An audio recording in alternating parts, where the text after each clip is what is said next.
दोस्तों मैं लेके आया हूँ आपके लिए केमिस्ट्री क्लास 12 यूपी बोर्ड 2025 के लिए मोस्ट इंपोर्टेंट स्पेशल सीरीज, जिसमें मैं आपको कराऊंगा यूपी बोर्ड में आने वाले मोस्ट इंपोर्टेंट क्वेश्चन जो यूपी बोर्ड में हर साल रिपीट किए जाते हैं या 1 साल या 2 साल छोड़कर लगातार रिपीट किए जा रहे हैं। मैं लेके आया हूँ एक स्पेशल सीरीज जिसमें मैं आपको मोस्ट इंपोर्टेंट क्वेश्चन बताऊंगा जो बोर्ड में हर साल रिपीट किए जाते हैं। और क्या होता है कि आप ज़्यादा पढ़ने के चक्कर में जो मोस्ट इंपोर्टेंट जो पोर्शन है, जो मोस्ट इंपोर्टेंट टॉपिक है, उन्हें छोड़ देते हैं और इसका खामियाजा आपको बहुत ज़्यादा भुगतना पड़ता है। तो इस चीज़ को ध्यान में रखते हुए मैं लेके आया हूँ आपके लिए एक स्पेशल सीरीज जिसमें मैं आपको मोस्ट इंपोर्टेंट क्वेश्चन कराऊंगा जो बोर्ड के लिए मोस्ट इंपोर्टेंट रहने वाले हैं और जो बोर्ड में जिनके आने के चांस 95% तक रहते हैं। ठीक है, तो चलिए दोस्तों स्टार्ट करते हैं। अगर दोस्तों आप ने मेरे 2 पार्ट नहीं देखे हैं इस स्पेशल सीरीज के तो आप जल्दी जल्दी जाकर उन्हें देख सकते हैं और स्टार्टिंग से देखते आइए तो आपका मजा बना रहेगा। तो चलिए दोस्तों स्टार्ट करते हैं इस स्पेशल सीरीज को जिसमें मैं कराऊंगा आपको मोस्ट इंपोर्टेंट क्वेश्चन। चलिए दोस्तों 2 जो पार्ट है मैंने इस स्पेशल सीरीज के में अपलोड कर दिए हैं। अगर आपने में नहीं देखे तो आप जल्दी जल्दी उन्हें जाकर देख सकते हैं। तो क्या है हमारे पास टॉपिक, मोलल अवनमन स्थिरांक KF। ठीक है, और एक चीज का और ज्यादा ध्यान रखेंगे कि जो यूपी बोर्ड है वो हर साल क्या करता है, जो 95% पेपर है वो पिछले कुछ सालों से ही रिपीट करता है। तो इस चीज का ध्यान रखेंगे और इस चीज को ध्यान में रखते हुए हम आगे की तैयारी करेंगे। ठीक है, तो क्या है, मान लिया अगर आपने 5 साल के पेपर पढ़ लिए, मैं अनसोल्ड पेपर भी मैं कराऊंगा आपको सब। ठीक है, अनसोल्ड पेपर भी कराऊंगा आपको सारे में। ठीक है, कोई चिंता नहीं करनी, तो आपको कोई चिंता नहीं करनी, मैं आपको सभी अनसोल्ड पेपर कराऊंगा सभी ईयर के। ठीक है, जो पिछले 5 से 7 सालों के होंगे। ठीक है, जैसे 2024 का, 23 का, 20 का, 19 का, 18 का।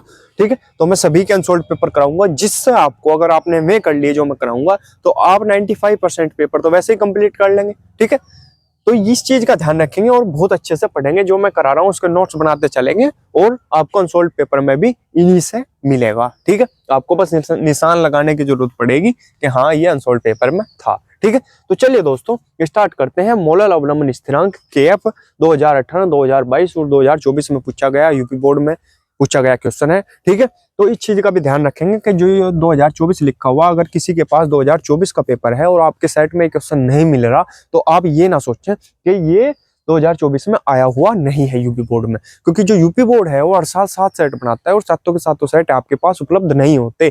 ठीक है, तो ये बात मैं हर बार बताता हूँ जिससे आपको कंफ्यूजन ना रहे। ठीक है, क्योंकि बच्चे क्या करते हैं कि 2024 में लिखा हुआ कि 2024 में तो सर आया ही नहीं है, लेकिन ऐसा नहीं है, क्योंकि 2024 में 7 सेट बने थे तो वे सातों के सातों सेट आपके पास नहीं है। अगर आपके पास अनसोल्ड पेपर है तो आपको पता लग जाएगा कि हाँ ये 2024 में आया हुआ है।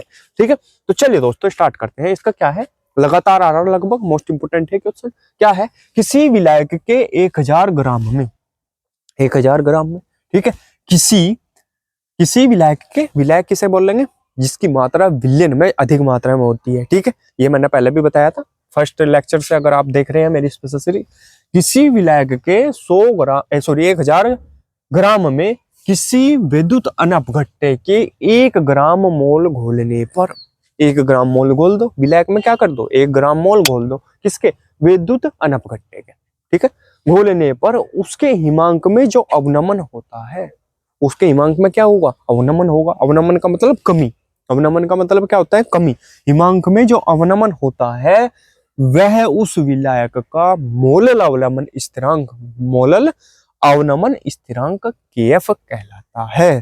ठीक है, क्या, किसी विलायक के 1000 ग्राम में किसी विद्युत अनपघट्य के 1 ग्राम मोल घोलने पर उसके हिमांक में जो अवनमन होता है वह उस विलयन का मोलल अवनमन स्थिरांक KF कहलाता है। ठीक है, क्लियर है बिल्कुल।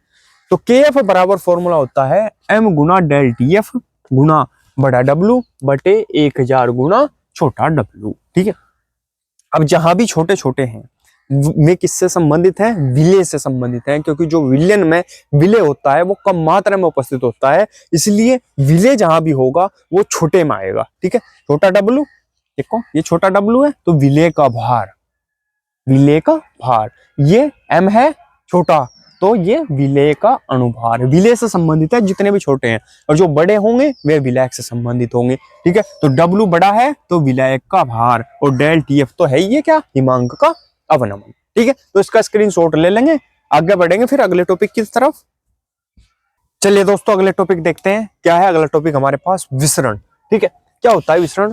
2024 में पूछा गया क्वेश्चन है, मोस्ट इंपोर्टेंट है। हम बहुत अच्छे से रिवीजन कर रहे हैं। ठीक है, जल्दी जल्दी हम रिवाइज कर लेंगे। विसरण देखेंगे। विसरण वह क्रिया है जिसमें विलेय के अणु, विसरण क्या है?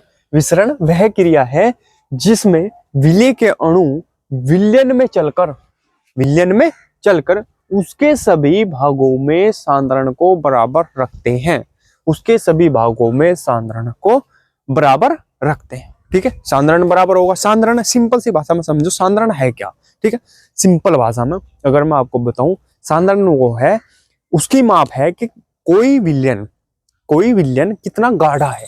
ठीक है, कोई विलयन कितना गाढ़ा है। अब मैं आपको एक बात बताऊं एग्जांपल के तौर पे कि अगर क्या करूं, ये कोई पानी है, ठीक है, जल भरा हुआ है इस पात्र में, और इसमें क्या डाल दूं मैं? इंक डाल दूं। इंक डाल दिया मैंने इसमें। ठीक है, तो क्या होगा, इसके जहां इंक मैंने डाल ली वहां सांद्रण अधिक होगा। ठीक है, वहां सांद्रण अधिक होगा, यहाँ कम होगा, क्योंकि ये तो कम गाढ़ा है। ठीक है, पानी है ये तो। ठीक है, तो जैसे मैं इंक डालता जाऊंगा, और अगर मैंने क्या काम करा कि मैं इसमें एक हल्का सा डंडा लिया और इसे ऐसे घुमा दिया इसमें, तो घुमाने के बाद क्या होगा? सांद्रण बराबर हो जाएगा। जब सांद्रण बराबर हो जाएगा तो वह क्रिया क्या होगी? विसरण होगी। सिंपल सी भाषा में अगर समझे, क्या होगी? सिंपल सी भाषा में विसरण होगी। क्योंकि विसरण क्या है? विसरण वह क्रिया है जिसमें विलेय के अणु विलयन में चलकर उसके सभी भागों में सांद्रण को बराबर करते हैं, बराबर रखते हैं। ठीक है, क्लियर? सांद्रण बराबर कब होगा? जब यहाँ भी इतना ही हो, यहाँ भी इतना ही हो, यहाँ भी इतना ही हो। सिंपल भाषा में अगर समझने के हिसाब से बात करें। ठीक है, तो यहाँ तक हो गया। सांद्रण समझ गए, विसरण समझ गए क्या होता है। इससे सांद्रण भी आपका क्लियर हो गया। अब बात करेंगे हम परासरण की। परासरण क्या है? 2023 और 2024 में पूछा गया यूपी बोर्ड में क्वेश्चन है, मोस्ट इंपोर्टेंट है। परासरण और परासरण दाब और विसरण तीनों इंपोर्टेंट है इस चैप्टर से। ठीक है, तो क्या है ये? विलायक के अणुओं का कम सांद्रता के विलयन से, विलायक के अणुओं का कम सांद्रता के विलयन से अधिक सांद्रता के विलयन की ओर अर्धपारगम्य में से प्राकृतिक प्रवाह क्या कहलाता है? परासरण कहलाता है। प्राकृतिक प्रवाह का मतलब, प्राकृतिक प्रवाह क्यों लगाया इसमें? क्योंकि ये क्या है? नेचुरली है, खुद ब खुद होता है। अगर हम क्या करते हैं, ये हमने दो पात्र लिए, ठीक है, ये दो पात्र हैं, और बीच में ये क्या लगा दिया आपने? अर्धपारगम्य झिल्ली। ये क्या है? अर्धपारगम्य झिल्ली लगा दी। और इधर भरा हुआ है हमारे पास जल, जिसे बोलेंगे हम शुद्ध विलायक, और ये भरा हुआ है इधर हमारे पास विलयन। ठीक है, इसमें जल भी है और कोई विलेय पदार्थ भी मिला रखा है, तभी तो विलयन बना है। ठीक है, विलयन है। तो अभी देखो, ये अर्धपारगम्य झिल्ली है, ये क्या है? शुद्ध विलायक है, क्योंकि इसमें कुछ नहीं है फिलहाल, विलायक है। ठीक है, ये विलयन है। अभी देखो किसकी सांद्रता अधिक होगी? किसकी सांद्रता अधिक होगी? इसकी सांद्रता अधिक होगी, क्योंकि ये विलयन है। और विलयन कब बनता है? जब विलेय और विलायक दोनों एक होते हैं, मतलब मिक्स होते हैं, तो विलेय बनेगा, यानी विलयन अधिक गाढ़ा होगा, तो इसलिए इसकी सांद्रता अधिक होगी। सिंपल भाषा में समझेंगे। और ये कम गाढ़ा होगा, इसलिए इसकी सांद्रता कम होगी। और जब इसकी सांद्रता कम होगी तो अर्धपारगम्य झिल्ली का क्या काम है कि ये विलायक के कणों को तो गुजरने देती है, लेकिन विलेय के कणों को गुजरने नहीं देती। मतलब कुछ टाइम बाद इसकी कंडीशन ऐसी बनेगी कि ये जो सारा क्या होगा आपका विलायक होगा, ये क्या करेगा? ये जो सारा आपका विलायक होगा, ये क्या काम करेगा? ये अर्धपारगम्य झिल्ली में से विलयन में ट्रांसफर होता रहेगा, जिधर विलयन है, विलयन के साइड। तो ये कुछ टाइम बाद ये जो पात्र है, ये ऐसे की जगह ऐसा दिखेगा। मतलब ये जो विलायक है, ये इस अर्धपारगम्य झिल्ली में से निकलकर कहाँ जाता रहेगा? इस साइड जाता रहेगा, क्योंकि इसकी सांद्रता क्या है? इसकी सांद्रता क्या है? अधिक है। ये तो आ नहीं सकता इधर, ये गाढ़ा है। ठीक है, इसमें से क्या आएगा? सिर्फ जो कप पतला है, सिंपल सी भाषा में, यानी इसकी सांद्रता कम है। तो कम सांद्रता से अधिक सांद्रता के विलयन में जो ट्रांसफर होता है, उसे बोलते हैं हम परासरण, यानी प्राकृतिक प्रवाह, क्योंकि खुद ब खुद होता है। आप अर्धपारगम्य झिल्ली लगा के छोड़ दो तो काम खत्म। तो कुछ टाइम बाद ऐसा पात्र ये ऐसा ना होकर ऐसा दिखेगा, क्योंकि ये विलयन बढ़ता जाएगा, और क्योंकि ये कम होता जाएगा, इधर से इधर ट्रांसफर हो रहा, तो ये कम हो जाएगा, ये ज्यादा हो जाएगा। ठीक है, तो इस चीज का ध्यान रखेंगे तो समझेंगे ऐसा क्या है। विलायक के अणुओं का सिंपल भाषा में मेरे मैं समझा रहा आपको कि ये याद रहेगा बिल्कुल आपके। ठीक है, विलायक के अणुओं का कम सांद्रता के विलयन से, कम सांद्रता इसकी के विलयन से अधिक सांद्रता के विलयन की, अधिक सांद्रता इधर है ये की ओर प्राकृतिक प्रवाह, अर्धपारगम्य झिल्ली में से प्राकृतिक प्रवाह पराशरण कहलाता है। ठीक है, तो ये आशा है मुझे कि समझ में आ गया होगा आपके। ठीक है, तो आप स्क्रीनशॉट ले लेंगे इसका। अगले टॉपिक की तरफ बढ़ते हैं फिर, पराशरण दाब। चलिए दोस्तों देखते हैं अगला टॉपिक क्या है हमारे पास, पराशरण दाब।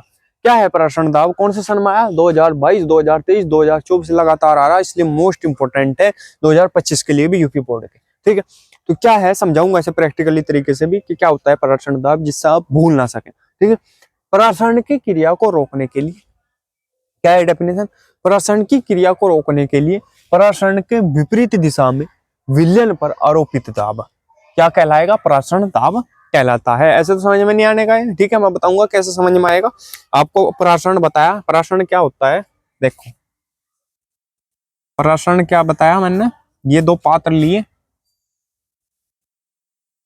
इनमें अर्धपारगम्य झिल्ली लगा दी। ठीक है, वैसे ही मतलब वैसे ही कर रहा मैं, एग्जाम्पल के तौर पर बता रहा, आसानी से याद रहेगा। ये क्या है, अर्धपारगम्य झिल्ली, अर्ध पारगम्य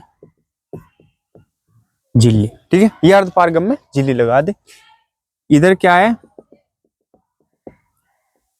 और इधर है आपके पास विलयन। ठीक है, ये क्या है, शुद्ध विलायक।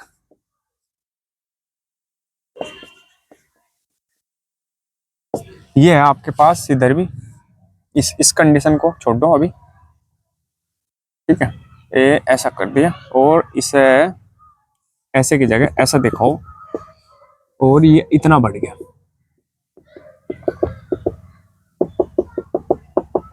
ये है फिलहाल विलयन, और ये हो गया आपका शुद्ध विलायक। ठीक है भाई, ये हो गया शुद्ध विलायक। तो अब ये क्या है, शुद्ध विलायक था, अर्धपारगम्य झिल्ली में से प्राकृतिक प्रवाह हुआ, और ये कुछ कंडीशन के बाद, कुछ टाइम के बाद ऐसा हो गया। ठीक है, यानी जो शुद्ध विलायक है वो इधर ट्रांसफर हो गया। ठीक है, ठीक है, तो ये क्या है बताया मैंने, पराशरण है। ये क्या है, पराशरण है। पराशरण दाब क्या है, अब ये पराशरण चल रहा है, अब ये पराशरण चल रहा है, अगर हम इस पराशरण को रोकने के लिए कोई दाब लगा दें, अगर हम इस पराशरण को रोकने के लिए कोई दाब लगा दें तो उसे बोलेंगे हम पराशरण दाब। अब हमने क्या काम करा, यहाँ पर एक पिस्टन लगाकर इसे इधर से फोर्स लगा दिया नीचे की तरफ, तो ये क्या हुआ, ये पराशरण रुक जाएगा, ये पराशरण रुक जाएगा। जब पराशरण रुक जाएगा तो हमने क्या काम करा, एक दाब लगाकर पराशरण को रोक दिया, तो इसे बोलेंगे हम पराशरण दाब। इसे क्या बोलेंगे हम, पराशरण दाब। तो यही है आपका पराशरण दाब। ठीक है, तो आप पढ़ो, पराशरण की क्रिया को रोकने के लिए, पराशरण की क्रिया को रोकने के लिए पराशरण के विपरीत दिशा में, पराशरण किस साइड चल रहा था, इस साइड, बल दाब किस साइड लगाई, इस साइड, विपरीत दिशा यानी उल्टी दिशा, पराशरण चल रहा था इस साइड, हमने दाब किस साइड लगाई, इस साइड, विपरीत दिशा में आरोपित दाब पराशरण दाब कहलाता है। आशा है समझ में आ गया होगा। ठीक है, स्क्रीनशॉट लेंगे और अगले टॉपिक की तरफ बढ़ेंगे। चलिए दोस्तों, हम अगला टॉपिक देखते हैं जिसका नाम है प्रतिलोम पराशरण। 2023 में आया हुआ क्वेश्चन है। इसका क्या है, प्रतिलोम में उल्टा यानी पराशरण का उल्टा। पराशरण में क्या था, कम सांद्रता से अधिक सांद्रता की ओर। ठीक है, कम सांद्रता से अधिक सांद्रता की ओर अर्धपारगम्य झिल्ली में से प्रवाह क्या था, प्राकृतिक प्रवाह क्या कहलाता था, पराशरण। लेकिन ये है प्रतिलोम पराशरण। तो प्रतिलोम पराशरण कैसा होगा, अधिक सांद्रता से कम सांद्रता की ओर। ठीक है, तो यानी जबरदस्ती कराएंगे, इसलिए प्राकृतिक नहीं लगाया है, सिर्फ प्रवाह लगाया है। ठीक है, प्राकृतिक कब लगता है, जब जबरदस्ती नहीं होती, खुद ब खुद कोई चीज होती है नेचुरली तरीके से। ठीक है, विलायक के अणुओं का अधिक सांद्रता के विलयन से कम सांद्रता के विलयन की ओर अर्धपारगम्य झिल्ली में से प्रवाह प्रतिलोम पराशरण कहलाता है। ठीक है, अब क्या मान लिया, ये कैसा होगा, ऐसे दिखेगा, ये दो पात्र हैं, अर्धपारगम्य झिल्ली लगा दी ऐसे। ठीक है, ये शुद्ध विलायक है, ये विलयन है। ठीक है, ठीक है, अब तो बता सकते हो आप ऐसे, सब कुछ लिखने की जरूरत नहीं है, बस सिर्फ आप खुद लिखेंगे ये शुद्ध विलायक है, ये विलेन है, और कुछ टाइम बाद ये ऐसा दिखेगा और ये विलेन ऐसा हो जाएगा, क्योंकि विलायक के कर्ण ज्यादा रहेंगे इसमें। ठीक है, तो अब क्या होता है, ये क्या था, ये उल्टा हो गया। हमने क्या काम करा, इस पे दाब लगा दी, इस पे पराशरण दाब लगा के, यानी दाब लगा के क्या कर दिया, प्रतिलोम पराशरण है, यानी उल्टा चला रहे हैं तो प्रतिलोम पराशरण दाब लगा रहे। तो हमने क्या काम करा, इस पे इतनी दाब लगा दी। अब अंतर देखेंगे दोनों। पराशरण दाब क्या था, पराशरण दाब सिर्फ इतना था कि इसे रोक दिया, पराशरण को फिक्स कर दिया यहीं पे। ठीक है, कि उससे आगे ना जाए। ठीक है, कि उससे इससे आगे ना जाए ये। ठीक है, लेकिन प्रतिलोम पराशरण में ऐसा नहीं है। प्रतिलोम पराशरण में क्या है, रिवर्स करा दिया इसे। ठीक है, इसे दाब इतना लगा दिया कि जो इसमें विलायक था, विलेन और विलेय दोनों थे इसमें, तो विलेय के जो कण है में इस साइड से ट्रांसफर होकर इधर को चलने लगे। ठीक है, इधर को चलने लगे में, तो जब इधर को चलने लगे तो कुछ टाइम बाद ये ऐसा दिखेगा, और ये ऐसा दिखेगा तो इसे बोल लेंगे हम पराशरण को प्रतिलोम पराशरण, यानी उल्टा करा दिया इसका। ठीक है, तो आशा है समझ में आ गया होगा, स्क्रीनशॉट ले लेंगे। ठीक है, तो दोस्तों आज का ये पार्ट यहीं खत्म करते हैं, मिलेंगे आपको अगले पार्ट में। दोस्तों अगर वीडियो अच्छी लगी हो तो प्लीज वीडियो को लाइक कीजिए, कमेंट कीजिए और हमारे चैनल को सब्सक्राइब कीजिए और घंटी का बटन भी दबा लीजिए, जिससे आपको हमारी वीडियो की नोटिफिकेशन सबसे पहले मिल सके। मिलते हैं अगली वीडियो में, तब तक के लिए बने रहिए हमारे चैनल पर। धन्यवाद।